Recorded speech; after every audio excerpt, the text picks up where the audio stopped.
మాట్లాడారు ప్లే చేయండి. मेरा नाम रजनीकांत मुखी है। घर मेरा बंटली रायरंगपुर है। मेरा बहन भारती मुखी है और हैदराबाद में कंपनी में काम करता मधुपुर में। हम लोग का परिवार में 2 भाई और 1 बहन, माता पिता हम लोग रहते थे। हम लोग का बहन वही हम लोग का परिवार चला रहा था।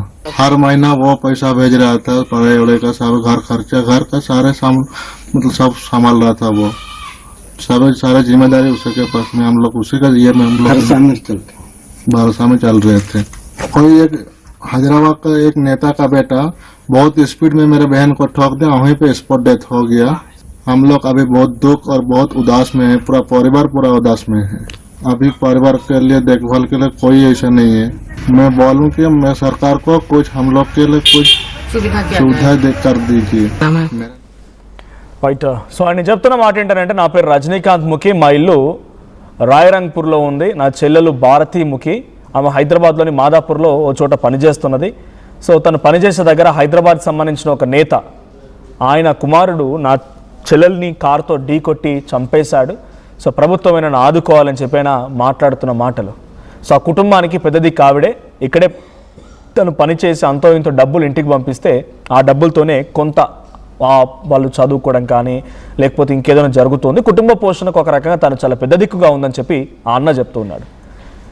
ఇప్పుడు కోటాను రూపాయల డబ్బులు నాకు తెలిసి, అంటే ఇక్కడ ఐఎమ్ వెరీ సారీ, ఎవరైనా మనోభావాలు దెబ్బతిని ఎవరికి వాళ్ళు ఆపాదించుకుంటే ఎవరేం చేయలేరు. కానీ లింగంలేని రమేష్ నాకు తెలిసి కొన్ని కోటాను రూపాయల ఆస్తులు, ఈరోజు డబ్బులు ఉన్నాయి ₹1,00,00,000 అని చెప్పి రోడ్డు మీద కనిపించిన ప్రతి ఒక్కరిని చంపుకుంటూ పోయి వాళ్ళకి డబ్బులు ఇస్తానో లేకపోతే ఇంకేదో మభ్య పెట్టుకుంటూ పోతే ఇక దేశం మొత్తం మీద నీ ఆస్తులు కరిగేంత వరకు చంపుతూనే ఉంటావా? నీ కుమారుడు చేసిన పని కనీసం ఎప్పుడో రియాక్ట్ అవ్వలేదు. 16వ తేదీన జరిగితే కనీసం ఆ కుటుంబానికి నేను ఆదుకుంటానో, ఆ కుటుంబానికి తప్పు జరిగిందనో లేకుంటే ఇంకేదో జరిగిందనో కనీసం మాట్లాడే దిక్కులేదు. మీరందరూ రాజ్యసభలో, పెద్దల సభకు పోయి రాజ్యసభలో చట్టాలు రూపొందిస్తారా? మన దేశాన్ని సంరక్షిస్తారా? ఇలాంటి వాళ్ళ రాజ్యసభలో ఉండాల్సింది. 16వ తేదీన జరిగింది. I'm sorry to say this, but 16వ తేదీన ఇన్సిడెంట్ జరిగితే ఈరోజు 21st, ఎగ్జాక్ట్గా అదే సమయం. 5 రోజులు అవుతోంది కదా.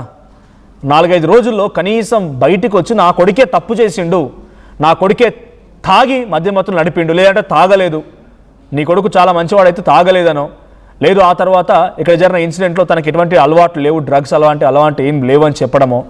బట్ ఎనీహౌ జరిగింది కాబట్టి I will take care about their family, నేను బాధ్యత తీసుకుంటాను అని చెప్పడమో, బయటకు వచ్చి ఆ బాధ్యతని నీ భుజాలపై వేసుకోవడమో, నథింగ్. ఎందుకంటే డబ్బులు ఉన్నాయి కదా, డబ్బు బలుపు ఉంటుంది కదా. సో ఆ అన్న మాట్లాడిన మాటలు చూస్తే డెఫినెట్గా బాధాకరం. ఆ కుటుంబ పోషణ ఒడిశా రాష్ట్రం నుంచి వచ్చి ఇక్కడ బతుకుదెరువు కోసం పనిచేస్తూ ఆ కుటుంబానికి పెద్ద దిక్కుగా ఉండి ఎంతో ఇంత ఆర్థిక సాయం చేసి ఆర్థికంగా ఇంటికి పంపిస్తే ఆ డబ్బులతోనే వాళ్ళు కొంత బతుకుతూ ఉన్నారు. అలాంటి కుటుంబాన్ని చిదిమేసి ఆ పెద్ద దిక్కును కొల్లగొట్టినటువంటి మీరు ఎలా సమాధానం చెప్తారు? కృష్ణమోహన్ చాలా క్లియర్గా ఆ అమ్మాయే కుటుంబానికి పెద్ద దిక్కు అని చెప్తున్నారు. సో అక్కడ అమ్మాయి చనిపోయింది, ఆ అమ్మాయికి సంబంధించి ఇప్పుడు ఈరోజు నేను ఆల్రెడీ కాల్ చేశాను, వాళ్ళ బ్రదర్ నెంబర్ కాంటాక్ట్ దొరికితే క్రిమేషన్ ఉంది సార్, నేను అది అయిపోయిన తర్వాత రెస్పాండ్ అవుతాను అంటున్నారు ఆయన. బట్ 16వ తేదీన జరిగింది కృష్ణమోహన్ ఇన్సిడెంట్, ఈరోజు 21వ తేదీ. ఈ రోజు వరకు ఈ బడా కాంట్రాక్టర్ వరకు కప్పిపుచ్చడానికి ఒక బాధ్యత గల పదవిలో ఉన్నటువంటి వ్యక్తులు రెస్పాండ్ అవ్వలేదంటే ఎలా చూడాలి? నేను మీకు క్లియర్ గా చెప్తుంది ఏంటంటే, ఏదైతే రాజమండ్రిలో జరిగిన సంఘటన కూడా దాదాపుగా 4 రోజుల పాటు దీనికి సంబంధించిన ఎవరు రెస్పాండ్ కాని పరిస్థితి. అక్కడ తెలంగాణ అమ్మాయికి ఆంధ్ర పోలీసులు ఏ విధంగా సహాయం చేశారు, ఇప్పుడు ఆంధ్ర రాజకీయ నాయకుడి కుమారుడిని కాపాడడానికి తెలంగాణ పోలీసులు పార్టీలు ఇంకొకటి ఏమి చూడడం, నాకు డబ్బులే ముఖ్యం అని చెప్పే నాయకులు పోలీసులు కూడా వాళ్ళకి ప్రకాశపడుతున్న పరిస్థితి మనం క్లియర్ గా చూసాం. అంటే ఇటువంటి సిచ్యువేషన్స్ మనం అతనితో మాట్లాడే ప్రయత్నం చేసినప్పుడు కావచ్చు, లేకపోతే జరిగిన ఇన్సిడెంట్ మీద అసలు ఏం జరిగింది అనే అంశాన్ని మనం తెర మీద తీసుకున్నప్పుడు కావచ్చు, లేకపోతే ఇటువంటి సంఘటనల మీద ఎందుకు పూర్తి స్థాయిలో వ్యవహరించలేకపోతున్నారు, పారదర్శకంగా ఎందుకు చెప్పలేకపోతున్నారు? అయితే నిజంగా ఈ రోజు వీడియోలు ఇవన్నీ బయట పెడుతున్నారు కదా. మరి ఇన్సిడెంట్ 10వ తారీఖు జరిగినప్పుడు మరి ఇదే పోలీసులు చెప్పారు, పలానతను ఇన్సిడెంట్ అయింది, పలానా అమ్మాయి చనిపోయింది, మాదాపూర్కి సంబంధించిన పోలీసులు ఎందుకు రియాక్ట్ కాలా? 16 ఇన్సిడెంట్ జరిగింది. సరే 17 ఎందుకు పోలీసులు బయటకు వచ్చి చెప్పలా, ప్రెస్ మీట్ పెట్టి లింగంనేని కుమారుడిని మేము తీసుకున్నాం, అదుపులో తీసుకున్నాం, ఇతని వల్ల ఆమె చనిపోయింది. ఓకే, నేను ఎందుకు చెప్పలా, ఇతనికి టెస్టులు చేస్తాను ఎందుకు చెప్పలా? ఎప్పుడైతే ఈ వ్యవహారం మొత్తం వెలుగులోకి వచ్చిందో అంటే దీన్ని కప్పిపుచ్చే ప్రయత్నం చేశారు. దాదాపుగా 4 రోజుల పాటు ఈ వ్యవహారాన్ని ఎవరిని బయటికి చెప్పకుండా చూసే ప్రయత్నం అయితే చేశారు. తర్వాత ఇప్పుడు ప్రతి ఒక్కటి చివరికి ఎఫ్ఐఆర్ కూడా కనీసం 4 రోజుల పాటు బయటకు రాల. ఎఫ్ఐఆర్ కాపీ కూడా బయటకు రానంతగా గోప్యంగా అక్కడ పనిచేస్తున్న ఏసీపీలు, అక్కడ పనిచేస్తున్న సిఏలు జీ హుజూర్ అంటూ ఒక ఆంధ్ర పొలిటికల్ రాజకీయవేత్తకు వాళ్ళు మద్దతు తెలిపే ప్రయత్నం అయితే చేశారు. ఆయన ఇప్పుడు రాజ్యసభ సభ్యుడిగా ఉన్నారు. ఓకే, గుడ్, రాజ్యసభ సభ్యుడిగా పార్టీలకు అతీతంగా ఆయన్ని ఏకగ్రీవంగా గెలిపించిన పరిస్థితి, జనసేన నుంచి ఎన్నుకోబడ్డారు ఆయన. ఓకే, అయితే ఇప్పటికీ ఇతను ఈ వ్యవహారంలో ఇతని మీద ఏవి ఏజెన్సీకి సంబంధించిన చాలా పెద్ద స్కామ్స్ ఉన్నాయి. చాలా బ్యాంకులు కొలగొట్టాడనే ఆరోపణలు చాలా పెద్ద ఎత్తున ఉన్నాయి. అవన్నీ ఒక్కొక్కటి కొంత బయటకు వస్తున్న పరిస్థితి అయితే కనబడుతుంది.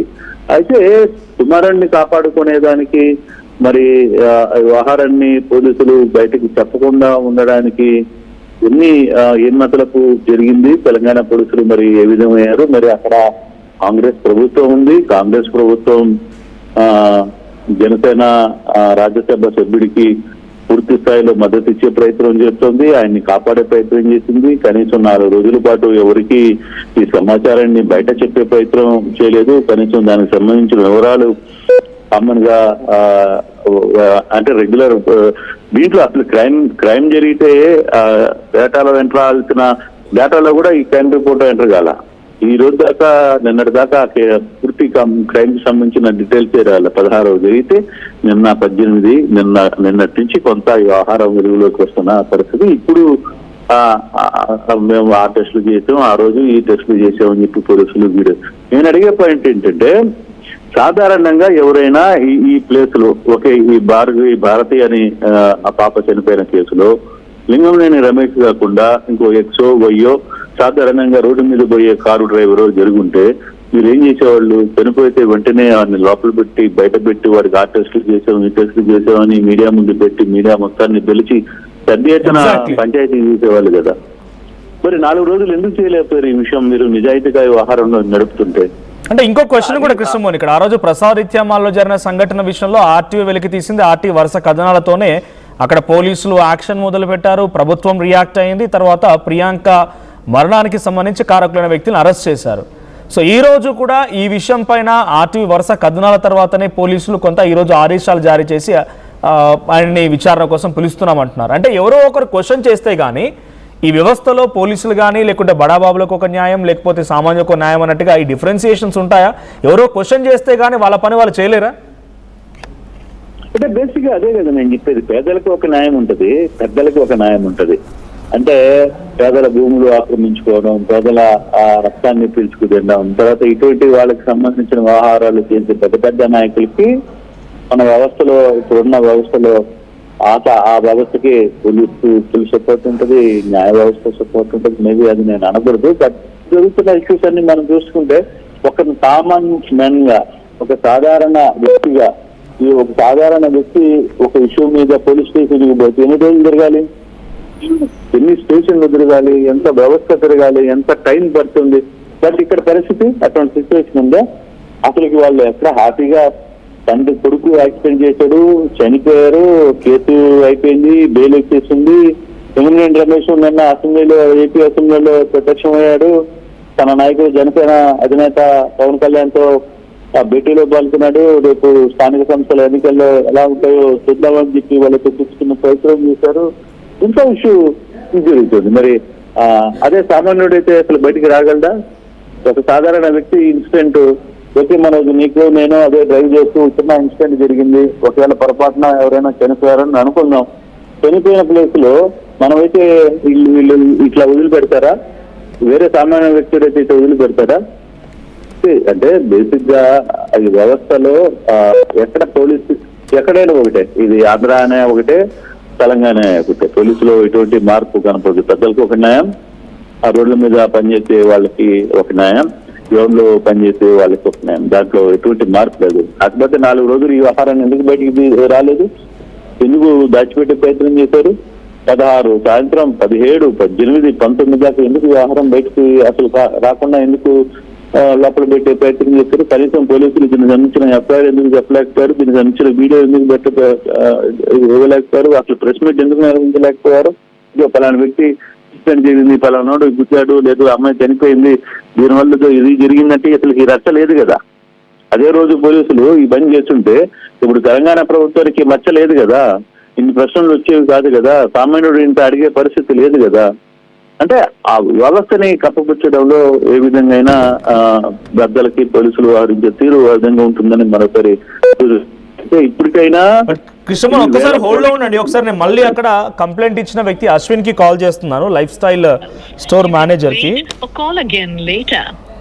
మీరు కాల్ చేస్తున్న వ్యక్తి మరొక కాల్ లో బిజీగా సో ఆ ఉన్నారు. ఇన్స్టాన్స్ కి సంబంధించి సోషల్ మీడియాలో వీడియోస్ కూడా వైరల్ అవుతున్నాయి, యాక్సిడెంట్ ఘటనకు సంబంధించి. సో నిజంగానే ఆయన ఆ వెహికల్ తో TG09G0666 ఈ కార్ నెంబర్ తో వేగంగా అక్కడికి వచ్చి ఆ అమ్మాయిని ఢీ కొట్టడంతో